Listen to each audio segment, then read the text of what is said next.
একজন বন্দী যার মুখ এক অদ্ভুত লোহার মুখোশ দিয়ে ঢাকা। 3 দশকেরও বেশি সময় ধরে তাকে কঠোর নিরাপত্তার মধ্যে বন্দী রাখা হয়েছিল। কেউ তার মুখ দেখতে পায়নি, কেউ তার নামও জানত না। কে ছিলেন এই রহস্যময় ব্যক্তি?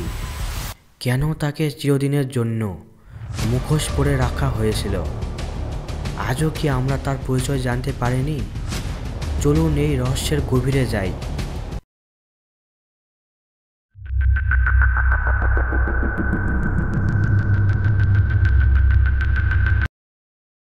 এই গল্পের শুরু ফ্রান্সের সবচেয়ে শক্তিশালী শাসক রাজা চতুর্দশ লুইয়ের শাসন আমলে। 1669 সালে একজন বন্দীকে গ্রেপ্তার করা হয় এবং তাকে আজীবনের জন্য কারাগারে পাঠানো হয়। কিন্তু একটি শর্ত ছিল, তার মুখ কেউ দেখতে পারবে না। তাকে একটি লোহার মুখোশ পরিয়ে দেওয়া হয়, যা কখনোই খোলা যাবে না। আর তাকে পাহারা দিতেন এক কুখ্যাত কারাগার রক্ষক সেন্ট মার্স।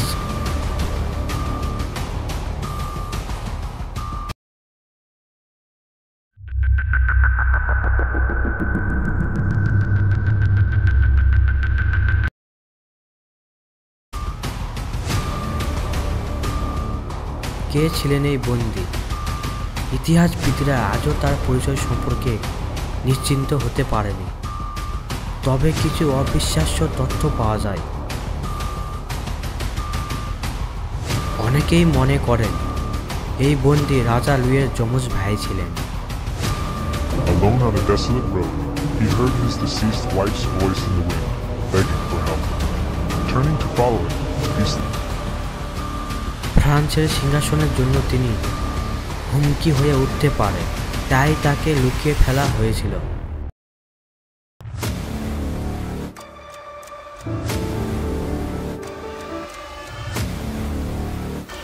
অন্য তথ্য বলছে তিনি ছিলেন ফ্রান্সের রাজ পরিবারের বিরুদ্ধে ষড়যন্ত্রকারী একজন উচ্চ পদস্থ কর্মকর্তা, যার গোপন তথ্য ফাঁস হওয়ার আশঙ্কা ছিল।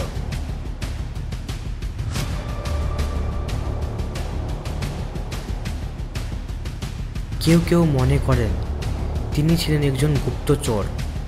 তিনি ইউরোপের রাজ পরিবারের গোপন তথ্য জানতেন। তার কথা ফাঁস হলে পুরো সাম্রাজ্য কেঁপে উঠত।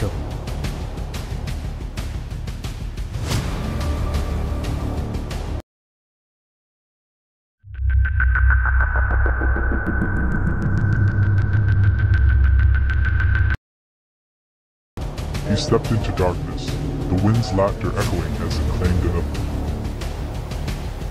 30 বছরেরও বেশি সময় ধরে বন্দী থাকার পর 1703 সালে এই ব্যক্তি মারা যান। কিন্তু তার মৃত্যুর পর যা ঘটল তা আরও রহস্যময়। তার মৃত্যুর পর তার সমস্ত রহস্যময় নথিপত্র ধ্বংস করে দেওয়া হয়, যেন তিনি কখনোই ছিলেন না। তার কবর কোথায় তা কেউ জানে না।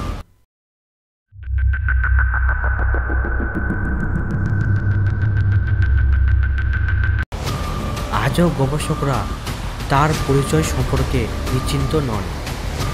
যদি তিনি শুধুই একজন সাধারণ বন্দী হতেন, তবে কেন তাকে এত কঠোর নিরাপত্তায় রাখা হয়েছিল এবং তাকে মৃত্যুদণ্ড কেন দেওয়া হয়নি? তাহলে আমরা কি কখনোই জানতে পারবো না কে ছিলেন the man in the iron mask?